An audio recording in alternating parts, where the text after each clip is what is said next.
Hello दोस्तों, आप सभी को स्वागत है जीडी स्टडी में। दोस्तों आप लोग कैसे हो? आई होप कि आप लोग बहुत अच्छे होंगे और अच्छे से स्टडी कर रहे होंगे। दोस्तों देख सकते हैं आज की इस वीडियो में हम लोग दो चर वाले रैखिक समीकरण को लेकर आए हैं।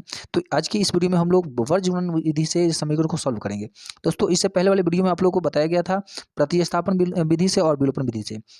आज की इस वीडियो में हम लोग वर्ग गुणन विधि से समीकरण को हल करेंगे। देख सकते हैं फ्रेंड्स, ये क्वेश्चन जो है इस तरह से आपको एग्जाम में आता है। वर्ग गुणन से हो या प्रतिस्थापन या विलोपन विधि से कोई भी समीकरण आपको हल करने के लिए कहा जाएगा तो लगभग 3 नंबर का होता है और तीनों नंबर का ये क्वेश्चन आपके लिए बहुत ही इंपॉर्टेंट होगा। ठीक है, तो आज का क्वेश्चन जो है ये बहुत ही वीवीआई क्वेश्चन है। तो ये फ्रेंड्स वीडियो को शुरू से अंत तक जरूर देखिएगा। अगर चैनल पर नए होंगे तो चैनल को सब्सक्राइब जरूर कीजिएगा। देख सकते हैं वर्ग गुणन विधि से हल करें। यहाँ पे समीकरण पहले से हमने लिख रखा हूँ। क्या है समीकरण? देख सकते हैं यहाँ पे x प्लस में y बराबर में 5 है। सेकंड समीकरण क्या है? 2x माइनस में 3y बराबर में 4 है। तो फ्रेंड्स इस तरह से समीकरण दिया रहता है। पहले ये जानते हैं कि वर्ग गुणन का जो रूप होता है कैसा होता है। तो चलिए इस रूप को हम लिखते हैं कैसे। तो देखिए वर्ग गुणन का जो रूप होता है फ्रेंड्स यहाँ पे हम लिख देते हैं इस तरह से। क्या होता है? वज्र गुणन का रूप।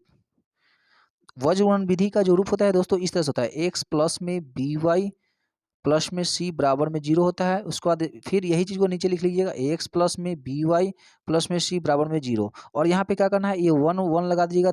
देखिए तीनों में 1 1 लगा देंगे। यहाँ पे 2 2 2 लगा दीजिएगा। इसका यह मतलब होता है फ्रेंड्स, सेकंड जो पहला समीकरण है या सेकंड समीकरण, इस सभी में देख लीजिएगा इस तरह से आप जब लिखेंगे ना, यहाँ पे आपको इस तरह से समीकरण होना चाहिए। तो देखिए यहाँ पे ए एक्स प्लस में बी वाई प्लस में सी बराबर में 0, इस तरह से ये समीकरण है क्या? तो नहीं है। तो चलिए इस समीकरण को पहले हम इस तरह से लिखेंगे। ठीक है, उसके बाद देख सकते हैं दोस्तों सेकंड समीकरण क्या है? a2 इंटू में x है प्लस में b2 y प्लस में c2, मतलब इस तरह से समीकरण सेकंड है क्या? नहीं है। तो पहले हम समीकरण को इस रूप में पहले लिखेंगे। तो चलिए इस समीकरण को हम इस रूप में लिख लेते हैं।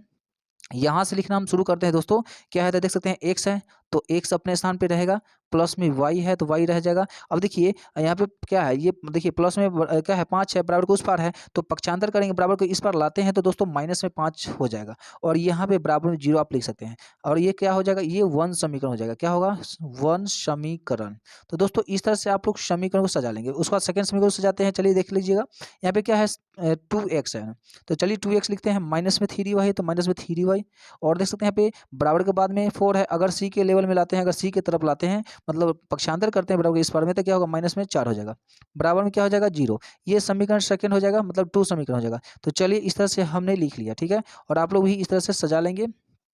दोस्तों यहाँ तक तो हमने लिख लिया। उसके बाद क्या करते हैं, अब यहाँ से हमें समीकरण का जो वज्र गुणन का जो फॉर्मूला होता है, तो वज्र गुणन का फॉर्मूला को हमें जरूरत पड़ेगा। तो चलिए हम वज्र गुणन का फॉर्मूला को भी हम सजा के लिखते हैं इस तरह से। देख सकते हैं यहाँ पे। तो दोस्तों फॉर्मूला को लिखने के लिए आपको क्या करना होगा? इस तरह से। चलिए हम यहाँ पे लिख लेते हैं इस तरह से। वज्र गुणन का सूत्र। दोस्तों हम वज्र गुणन का फॉर्मूला को लिखते हैं। दोस्तों देख सकते हैं यहाँ पे क्या करेंगे, यहाँ पे एक होता है एक्स वाला होता है, यहाँ पे बाटा का लाइन ले लीजिएगा। ठीक है दोस्तों, इस तरह से एक होता है आपको फ्रेंड्स वाई वाला होता है। ठीक है दोस्तों, और यहाँ पे बटा का लाइन ले लीजिएगा। ठीक है दोस्तों, उसके बाद एक होता है वन वाला, वन के नीचे जो है बटा का लाइन ले लीजिएगा। यहाँ पे एक ट्रिक से आपको बताते हैं कि वज्र गुणन का फॉर्मूला को ट्रिक से कैसे जानते हैं। तो चलिए यहाँ से लिखते हैं इस तरह से। बक माइनस में बक, इतना आप लोग जरूर लिखेंगे। यहाँ पे लिखिएगा काका माइनस में काका, और यहाँ पे लिखिएगा अब माइनस में अब। तो दोस्तों यहाँ पे एक ट्रिक में एक चीज़ है, एक मतलब ट्विस्ट है, जो कि आप 12 21 सब में लगा लेंगे। यहाँ पे 12, यहाँ पे 21 हो जाएगा। यहाँ पे 12 और यहाँ पे 21 हो जाएगा। यहाँ पे 12 और यहाँ पे 21 हो जाएगा। दोस्तों इससे क्या बन गया आपको? x बटे में b1 इंटू में c2 माइनस में b2 इंटू में क्या है तो c1। ये यहाँ पे 2 है, याद रहे। उसके बाद देख सकते हैं y बटे में क्या c1 इंटू में a2 माइनस में c2 इंटू में a1 बराबर में 1 बटे में a1 इंटू में b2 माइनस में a2 इंटू में b1। ये आपका एक तरह से वज्र गुणन का फॉर्मूला आपका ट्रिक से बन गया। तो चलिए आई होप कि यहाँ तक तो आप लोग समझ ही गए होंगे। अब हम क्या करेंगे, इस सभी फॉर्मूला पे जो भी फॉर्मूला है सभी को हम इनपुट करते हैं, सभी का मान को डालते हैं। तो चलिए यहाँ से दोस्तों आप क्या कर सकते हैं, हम अब क्या करेंगे, यहाँ से समीकरण को हम पहले इस तरह से बैठाते चले जाएंगे इस पर। ठीक है, तो चलिए x है तो हम यहाँ पे यहाँ से लिखते हैं क्योंकि आपका जगह इधर नहीं बचता है। ठीक है, तो चलिए यहाँ पे x लिख देंगे, बटा लाइन ले लीजिएगा। b1 में क्या है आप देख सकते हैं दोस्तों, b1 में हमने यहाँ पे नहीं लिखा है। तो चलिए हम पहले यहाँ पे सजाते हैं इस तरह से। a1 देख सकते हैं A1 और A2। तो A1 में क्या है आपका दोस्तों, यहाँ पे कुछ नहीं है तो 1 है, बगल में देखिए यहाँ पे कुछ नहीं तो 1 है। A2 में क्या है आपका, देख सकते हैं यहाँ पे 2 है, तो चलिए A2 में आप 2 लिख लेंगे, ठीक है दोस्तों। उसका देख सकते हैं B1 में क्या है आपका, यहाँ पे देखिए यहाँ पे कुछ नहीं है y के बगल में, तो क्या है तो 1 है, कुछ नहीं है तो 1 रहता है। फिर B2 में क्या हो जाएगा, इसका नीचे वाला हो जाएगा क्या है तो माइनस में 3 हो जाएगा, माइनस में 3 आप लिख लेंगे। उसका देख सकते हैं दोस्तों यहाँ पे C1 में आपका क्या हो जाएगा, तो C1 में माइनस में 5 है, तो माइनस में 5 आप लिख लीजिएगा यहाँ पे। और देखिए यहाँ पे C2 में क्या हो जाएगा, तो माइनस में 4 है, तो माइनस में 4 हो जाएगा, यहाँ पे ये -4 आप लिख लीजिएगा इस तरह से, ठीक है। तो चलिए दोस्तों, यहाँ तक तो आपने समझ ही गया होगा। अब यहाँ से क्या कीजिएगा, यहाँ से अब हमको इस फॉर्मूला पे बैठाते चले जाएंगे, ठीक है। तो बड़ा ही आसान है, देख सकते हैं यहाँ पे क्या है B1 में क्या है आपका, देख सकते हैं B1 में आपका 1 है, तो चलिए हम यहाँ पे 1 लिखते हैं, ठीक है दोस्तों। यहाँ पे 1 इंटू है मतलब मल्टीप्लाई है। C2 में क्या है, ये B1 इंटू में C2 में क्या है दोस्तों, यहाँ पे देख सकते हैं C2 में -4 है, तो चलिए हम -4 को हम लिख लेते हैं, ठीक है दोस्तों। यहाँ पे माइनस साइन है, माइनस साइन देंगे। फिर B2 इंटू में C1 में क्या है आपका -3 है, तो चलिए -3 लिख लेते हैं। अब ब्रैकेट में इंटू मतलब मल्टीप्लाई C1 में क्या है दोस्तों, देख सकते हैं यहाँ पे माइनस में 5 है दोस्तों, यहाँ पे माइनस से याद रहे ये माइनस है आपका, ठीक है दोस्तों। तो चलिए -5 हम यहाँ पे इस तरह से लिख लेते हैं। तो दोस्तों हमने इस तरह से बैठाते चले गए। उसके बाद y वाले को हम बैठाते हैं, देख लीजिएगा y बटा में C1 में क्या है -5 है, तो -5 ही रहेगा, याद रहे। उसके बाद में गुने में देखिए और क्या है C1 में आपका -5 है, तो A2 में क्या है तो 2 है, तो चलिए A2 को हम 2 लिख लेते हैं माइनस में। C2 में क्या है, देख सकते हैं C2 में -4 है, तो चलिए -4 लिखते हैं।